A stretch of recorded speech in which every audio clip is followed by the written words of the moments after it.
How are you? Welcome back. Hi, thank you so much. सबसे पहले ये बताइए, थैंक यू फॉर कमिंग। मैं आप अभी रिसेंटली हमें नज़र आई है। जब आपको फर्स्ट टाइम इसका अप्रोच आया, और it's a very big deal क्योंकि आप बहुत बड़े प्लेटफॉर्म पे और ऑन स्क्रीन इतने बड़े सिनेमा में अभी हम आपको देखेंगे।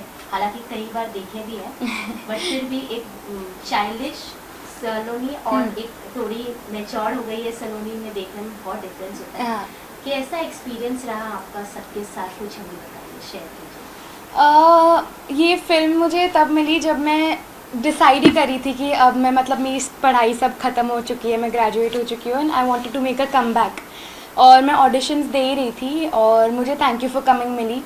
जब मुझे ये फ़िल्म मिली थी ना, मुझे इतनी बड़ी डील नहीं लगी थी कि ये फ़िल्म इतने बड़े प्लेटफॉर्म पे रिलीज़ होने वाली है और इतनी बड़ी होने वाली है ये फ़िल्म।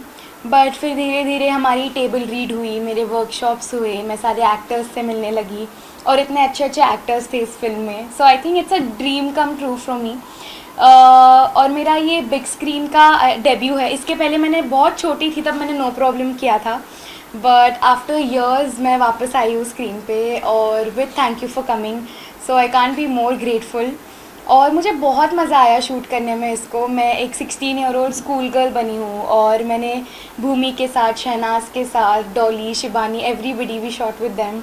और एक बहुत फन सारा एटमॉस्फेयर था शूट पे। तो इस कैरेक्टर ने काफ़ी कुछ आपको दिया है, जैसे कि आपने बोला डेब्यू है और आपका जो मूवी का टाइटल भी थैंक यू फॉर कमिंग है। डेब्यू के साथ साथ आपने ऑडियंस को मैसेज भी दे दिया कि थैंक यू फॉर कमिंग। कैसा लग रहा है ये टाइटल, कैसा लगा आपको? और आपने इस ओवरऑल मूवी में किस तरीके का मैसेज दिया है? क्योंकि जैसे कि आपने कहा आप स्कूल गर्ल प्ले कर रही है, तो कहीं ना कहीं आपका किरदार कहीं से कुछ मैसेज ऑडियंस तक, सोशल मैसेज, तो क्या कहना चाहिए इस बारे में? तो मैं ऐसी लड़की हूँ इस फिल्म में कि मैं एक्चुअली मेरे पढ़ाई में, मेरे स्कूल में हेड गर्ल हूँ, टॉपर हूँ, सब कुछ मेरा सही चल रहा है। लेकिन मेरी लव लाइफ जो एक ऐसी चीज़ है, मुझे मेरे कैरेक्टर को ऐसा लगता है कि मैं इसी में बस मार खा रही हूँ और अपने फ्रेंड्स से पीछे रह रही हूँ। तो मैं हमेशा बस सोचती रहती हूँ कि मुझे क्या करना चाहिए कि मैं भी मतलब मेरे फ्रेंड्स की तरह आगे आऊँ, पीयर प्रेशर और ये सारी चीज़ें चलती रहती है। So Bhumi Pednekar is playing my mother's best friend और मैं हमेशा उनके पास ही जाती हूँ चाहे जो भी एडवाइस मुझे लेनी हो। सो आई गो टू हर और वो मुझे बोलती है कि तुझे इतना नहीं सोचना चाहिए, you should do it when you are ready. And I think that I am actually ready now to like explore more things. But then वो गलत टर्न ले लेती है और फिर मेरे साथ, मेरे कैरेक्टर के साथ धोखा होता है। एंड इस मूवी में हम ऐसा मैसेज दे रहे हैं कि गर्ल्स से सॉरी फॉर स्मॉल थिंग्स, मतलब जिनके लिए सॉरी कहना ज़रूरी भी नहीं है, जिनके लिए उन्हें सॉरी नहीं होना चाहिए। हमारी एक कंडीशनिंग हो गई है कि हम छोटी छोटी चीज़ों के लिए सॉरी बोलते हैं। So we should stop saying sorry for these things. And चाहे जितने भी हमें प्यार मिल जाए, फ्रेंड्स मिल जाए, कुछ भी मिल जाए, self love and self pleasure is one thing जो हमें कहीं और से नहीं मिल सकता, सिर्फ़ और सिर्फ खुद से मिल सकता है। सो इस मूवी का यही सबसे बड़ा मैसेज है, सेल्फ लव। तो चाइल्डहुड में तो हमने आपको देख ही लिया है, अभी आप जब इतने थोड़ा गैप आने के बाद जब आप कम बैक किए हो, तो शहनाज के साथ वो हमें तो पता ही उनका नेचर कैसा है। पूरी मैम भी इसमें कुछ चुलबुली, बहुत चुलबुली लग रही है। तो सबके साथ आपका एक्सपीरियंस कैसा रहा? क्योंकि मतलब पहली बार आप मिल रहे हो उनसे, हर चीज़ नई होगी, नई तरीके से होगी, क्योंकि सिनेमा का भी कम बैक हुआ है। हाँ। तो क्या कहना चाहेंगे, कैसा लगा उनसे मिलके? क्या उन्होंने कुछ आपको बातें बोली है, क्या एडवाइस है, क्या अच्छी बातें जो हमें आप बताइए? तो सबसे पहले तो हमेशा से मैंने कॉमेडी की है और पहली बार मेरा इस मूवी में एक सीरियस रोल था, मतलब रोने का रोल था। और मैं जब बचपन में भी ऐसे रोने के ट्राई करती थी ना रोल्स करना, मैं फ़नी ही लगती थी। लेकिन ये पहली बार ऐसा हुआ है कि मैंने एक्चुअली प्रॉपरली एक सीरियस कैरेक्टर किया है। So from a shift to comedy to serious, ये भी एक बहुत इंटरेस्टिंग चीज़ रही है और मुझे और एक्सप्लोर करने का बहुत मन करता है इस जॉनर में। और भूमि पेडनेकर के साथ इतना मज़ा आया है। मेरे सारे सीन्स ऑलमोस्ट उनके साथ ही थे। She is very loving, she is very welcoming, बहुत कंफर्टेबल फील कराया। ऐसा कुछ फील नहीं कराया कि कोई सुपीरियर है या कोई इन्फीरियर है सेट पे।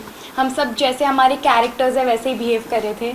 और जब टोरंटो में हमारी फ़िल्म रिलीज़ हुई थी उसके बाद she had called me and she had specifically told me कि your acting and your all of your scenes are looking so good Saloni, और उन्होंने बहुत अप्रिसिएशन दिया था। आई थिंक वो बहुत बड़ी कॉम्प्लीमेंट है मेरे लिए। तो उनके साथ बहुत मज़ा आया। और शहनाज गिल जितनी वो फ़नी ऑन स्क्रीन है, आई थिंक उससे भी ज़्यादा फ़नी वो ऑफ स्क्रीन है। मतलब वो जैसी सेट पे एंटर होती है ना, वो कुछ ना कुछ जोक्स मारने लगती है। मतलब वो उनका नेचर ही है, जैसे वो बात करती है या कुछ भी बोलती है हंसी आती ही है आपको। So it was very fun to work with both of them. Okay, जैसे इस मूवी में आपने मैसेज दिया है कि एक गलती हो जाती है तो आप भूमि के पास जाते हैं, उनसे एडवाइस लेते हैं, तो कुछ ऐसे रियल लाइफ में आपका है कोई स्पेशल पर्सन जिसे आप मतलब डिफिकल्ट टाइम में, जैसे फैमिली मेम्बर हो या फ्रेंड्स हो, जो हम सारे फेस करते हैं लाइफ में, तो ऐसा कुछ अप्स एंड डाउन्स जब होता है तो हम किसी के पास जाते हैं, तो who is that person? I think अभी तो आपने जब बोला तो एक ही नाम मेरे दिमाग में आ रहा है, मेरी बहन का। चाहे कुछ भी हो, मुझे कोई भी सीक्रेट रखना हो या कुछ भी बड़ा प्रॉब्लम हो जाए, she is the first person I go to. और मुझे पता है कि थोड़ी बड़ी बहन है मुझसे, 4 साल बड़ी, and she has gone through the same problems and same issues. और चाहे हमारे लड़कियों में एज ग्रुप कितना भी अलग अलग हो, कहीं ना कहीं हमारे प्रॉब्लम्स इंटरकनेक्ट होते ही है। मतलब हम रिलेट कर ही पाते हैं कैसे ना कैसे। तो आई थिंक मेरी बहन होगी वो मेरे लिए। तो आपको वो दिन याद आता है जब आप टीवी सीरियल में कॉमेडी करते थे, मतलब इतने सारे एक्टर्स के साथ आपने काम किया है, हाँ। जो भी कॉमेडी वाला जो आपका फेज है, वो दिन आपको याद आते हैं या कुछ ऐसे पल जो याद आते हैं आप शेयर करना चाहेंगे? जब मैं उन दिनों के बारे में सोचती हूँ, मेरी बहुत थोड़ी थोड़ी मेमोरी है, क्योंकि मैं बहुत छोटी थी जब मैंने स्टार्ट किया था। और मैं हमेशा ऐसे ही सोचती हूँ कि आई विश कि वो जो मैंने किया वो इस एज में होता तो मैं और अच्छे से उसको देख पाती और याद कर पाती। लेकिन मुझे सबसे ज़्यादा जो चीज़ याद आती है वो है गंगूबाई। और मैंने उसका टैटू भी किया हुआ है कि वो मतलब हमेशा for ever she is my favourite character. और गंगूबाई, छोटे मियाँ, कैसे मैंने सारे कॉमेडियंस के साथ काम किया, कितना कुछ सीखने को मिला। और फिर जब चाहे तब ब्रेक भी लिया मेरे स्टडीज़ और कॉलेज सब ख़त्म करने के लिए। Now I am like ready to come back. Okay, तो अब आप कुछ अलग किरदार में, जैसे हमने आपको थैंक यू फॉर कमिंग में देखा है, तो कुछ ऐसे विश लिस्ट है, कुछ बॉक्स रखा हुआ है कि अब मुझे कॉमेडी से हट के कुछ एक ऐसा प्ले रोल करना है कि ऑडियंस को पसंद आए? विश लिस्ट होता है कि ये एक्टर्स के साथ मुझे काम करना है, ये डायरेक्टर सर के साथ मुझे काम करना है, तो आपका क्या है अभी फिलहाल? विश लिस्ट तो ऐसा मैंने कुछ बनाया नहीं है, लेकिन मुझे इतना पता है कि अब मुझे गंगूबाई और कॉमेडी कैरेक्टर्स को छोड़ के सलोनी और ख़ुद के कैरेक्टर को और एक्सप्लोर करना है कि मैं और क्या क्या कर सकती हूँ। जैसे मैंने अभी इमोशनल एक्सप्लोर किया, मुझे और बहुत सारे जॉनर्स एक्सप्लोर करने का बहुत मन करता है। और मैं हमेशा बस यही विश करती हूँ कि मुझे और ऐसे अच्छे मूवीज़ और वेब सीरीज़ या टीवी शोज़ करने का मौका मिले। और मतलब अच्छा काम करना है, ऐसे विश लिस्ट नहीं है कि मुझे इसके साथ ही काम करना है, इनके साथ ही काम करना है। I just want to work, और वही मतलब मुझे सबसे ज़्यादा सेटिस्फाई करता है। OTT प्लेटफॉर्म्स तो आपको पता ही है, ट्रेंडिंग रहता है, हम ऑन द गो भी देख सकते हैं या घर बैठे कहीं भी देख सकते हैं। तो जैसे आपने टीवी से शुरुआत किया है, तो बिग बॉस तो आपको पता ही होगा, तो आप कितना फॉलो करते हैं बिग बॉस को, ये हमें बताइए। बिग बॉस को एक्चुअली मैं बहुत फॉलो करती हूँ। मतलब अभी भी मैं एक्साइटेड हूँ कि उसका नया सीज़न आ रहा है। एंड या it's very entertaining to watch यार, and I like watching Bigg Boss. Salman sir कैसे लगते हैं? वो बहुत अच्छे लगता है मुझे। मैं एक बार गई भी थी बिग बॉस में अपना शो प्रमोट करने, और मुझे ऐसी आदत थी कि अपने लाइंस फटाफट बोल के मैं चुप हो जाती थी, उसके बाद मैं और कुछ भी नहीं बोलती थी। तो उन्होंने मेरी ऐसे खिल्ली भी उड़ाई थी कि माता जी और भी कुछ बोल दो, और भी कुछ बोल दो। और फिर मैं उनके गोदी में बैठी थी, हमने बहुत सारे इंटरव्यूज़ किए थे। तो आई थिंक वो बहुत अच्छे हैं, वो जैसे शो को कैरी करते हैं, आई डोंट थिंक कोई और कर पाएगा। तो अगर कभी बाय चांस आपको ऑफर आया बिग बॉस में जाने का, तो कितना आप ओपन है उसके लिए? I don't think big boss जैसा शो मेरे लिए बना है, क्योंकि मैं ऐसी हूँ जब मतलब मुझे बोलना होता है मैं तभी बोलती हूँ। ना मैं किसी पे चिल्ला के बात कर सकती हूँ, और ना ही मैं झगड़े करने में अच्छी हूँ। मैं सिर्फ दुनिया में 2 ही लोगों के साथ झगड़े करती हूँ, मेरी मॉम और मेरी बहन। उनके अलावा मैं और किसी पे गुस्सा नहीं हो पाती। तो मुझे नहीं पता मैं कैसे सर्वाइव करूँगी उस घर पे, बट मैंने सोचा नहीं है इसके बारे में। तो अभी जो बिग बॉस, जैसे आपने कहा कि अभी नया सीज़न अभी ऑन ईयर हो ही गया है कल से, तो कुछ है आपने फॉलो किया है, या ऐसे लास्ट कोई बिग बॉस सीजन में जो आपका फेवरेट रहा, जिससे आप जो एपिसोड आपने देखा, जो सीजन कोई आपका फेवरेट रहा है बिग बॉस में? सबसे ज़्यादा फेवरेट तो मेरी आई थिंक रश्मि दीदी रही है। उनके साथ मैंने वो मेरी पार्टनर थी कॉमेडी सर्कस में, तो मैंने वो वाला सीज़न बहुत फॉलो किया है और मुझे उसमें सिद्धार्थ और शहनाज की जोड़ी भी बहुत पसंद है। तो अगर मैं बिग बॉस को याद करती हूँ और पुराने एपिसोड्स को याद करती हूँ तो ये 3 लोग मुझे एकदम प्रोमिनेंट याद रहते हैं।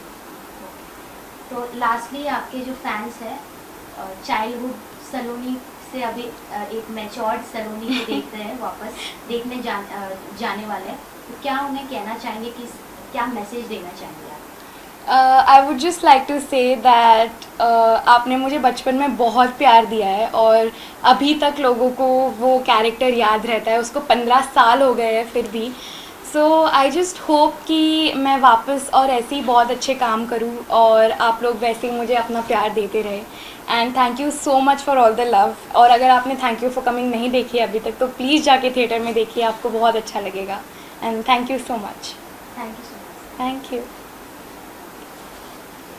देश और दुनिया की हर बड़ी खबर के लिए सब्सक्राइब करें नवतेज टीवी और पल पल के अपडेट्स के लिए बेल आइकन को दबाना ना भूलें, क्योंकि आपकी खबरों का भरोसेमंद साथी है नवतेज टीवी।